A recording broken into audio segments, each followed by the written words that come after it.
चाहते हैं। और बधाई इस बात के लिए भी कि अब तक हमने ये देखा कि जब आगे विश्व आदिवासी दिवस मनाया जाता है तो लोगों को लगता है कि डीजे बजा करके नाचने गाने का उत्सव है, और ये है भी। जहां हम रायपुर से लेकर यहां तक आए और अब तक जितनी बार देश भर में घूमे हैं, पिछली बार 9 अगस्त को हम महाराष्ट्र और मध्य प्रदेश के बॉर्डर इलाके में दामोह में ऐसे ही बड़ी रैली में थे।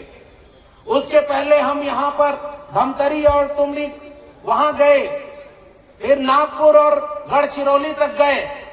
इस पूरी बेल्ट में हमने देखा है आज भी धरती पर जहां हरियाली है, जल जंगल जमीन है, जहां सबसे ज्यादा खनिज है, वो सबको बचाए हुए सबसे ज्यादा आदिवासी है। और उन आदिवासियों के संघर्ष को हम सलाम करते हैं कि पूरे देश में आदिवासी उसको बचाए।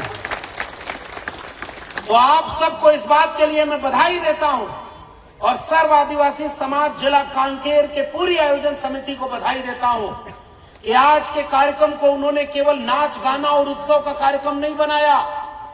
आज के कार्यक्रम को उन्होंने वैचारिक गोष्ठी बनाया है, ताकि यहां पर जब आप इतने दूर दूर से आए हैं तो सोचने और समझने आए हैं कि आज हमारे लोगों के ऊपर कौन कौन से नए खतरे आ गए हैं, कौन से नए हमले बढ़ गए हैं, क्या हमसे छीना जा रहा है, और जिसका वादा किया गया था क्या वो हमको मिल रहा है कि नहीं।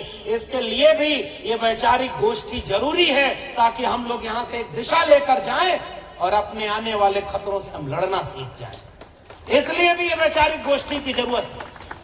क्योंकि एक बात शुरू में ही बता दूं, जितने लोग डीजे बजाकर नाच गाने के लिए इकट्ठा होते हैं देश भर में, अगर उतने आधे लोग भी जब संघर्ष और आंदोलन की जरूरत पड़ती है उसके आधे लोग भी आ जाएं तो आपका मांग पत्र इतना बड़ा नहीं होता, इसकी सारी मांगे पूरी हो गई होती। इस बात को भी यहां मैं आपसे कहने आया हूं।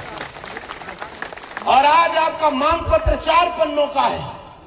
और हमसे पहले जिलाध्यक्ष महोदय जो बोल रहे थे, मैं वहीं से अपनी बात शुरू कर रहा हूं। मैं जब यहां खड़ा हूं तो मैं जानता हूं कि मेरे ऊपर उलगुलान की बुलंद आवाज बिरसा मुंडा की कुर्बानी का कर्जा भी हमारे ऊपर है कि वो कुर्बान हुए थे, तब हमको ये मौका मिला है कि हम आज आपके सामने बोल पाए। हम जब यहाँ पर खड़े हैं तो हम तिलका मांझी, सिद्धू कान्हू और तमाम उन लोगों के संघर्षों के बाद खड़े हैं, शहीद वीर नारायण सिंह की कुर्बानी के बाद खड़े हैं कि उन्होंने जो कुर्बानी दी उससे जो भारत बना है उसे बचाना हमारी जिम्मेदारी है। इसलिए हमारे पुरखों का कर्जा हमारे ऊपर। वो उलगुलान का जो संघर्ष था क्या वो पूरा हो गया? जरा जोर से बताना कि बिरसा मुंडा का संघर्ष पूरा हो गया क्या? क्या जयपाल सिंह मुंडा ने जो सपना संविधान सभा में देखा था वो मिल गया अधिकार क्या? क्या सिद्धू कान्हू और तिलका मांझी ने जो कुर्बानी दी वो सारा हक हमारे लोगों को मिल गया है क्या?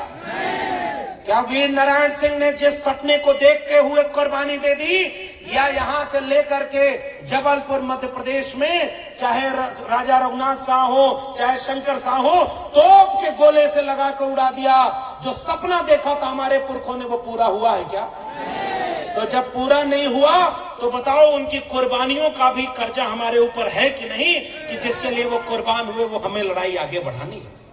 बताओ, हम लड़ाई आगे बढ़ाएंगे तभी तो उनके सच्चे वारिस कहे जाएंगे। भाई आप क्या संकल्प लेने आए हैं क्या कि अपने पुरखों की लड़ाई को आगे बढ़ाना हमारी जिम्मेदारी है? ये जिम्मेदारी हमारी है कि नहीं? क्या हमारी लड़ाई लड़ने बिरसा मुंडा वापस आएंगे? क्या तिलका मांझी, सिद्धू कान्हू आएंगे? वो तो अपने हिस्से की लड़ाई लड़कर चले गए और आपको ये अधिकार दे गए जिसको अगर हम बचा भी न पाए तो बताओ उनके वारिस कहे जाएंगे क्या?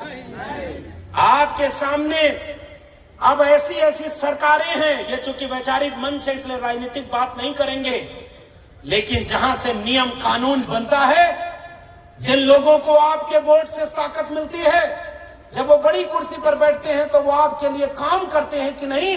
और अगर आपके खिलाफ काम करते हैं तो बताओ सवाल पूछने का हक बाबा साहब अम्बेडकर का संविधान देता है कि नहीं देता है?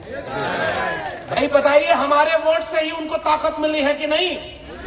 अरे भाई, जो रायपुर में कुर्सी पर बैठे हैं वो हमारे वोट से बैठे हैं कि नहीं? और जो दिल्ली में बैठे हैं वो किसकी ताकत से बैठे हैं? आप एक बार सोचो कि आपका मन करे कि 500, 1000 की नोट आप बंद कर दो, आपकी जेब में नोट होगी तब भी आप नोट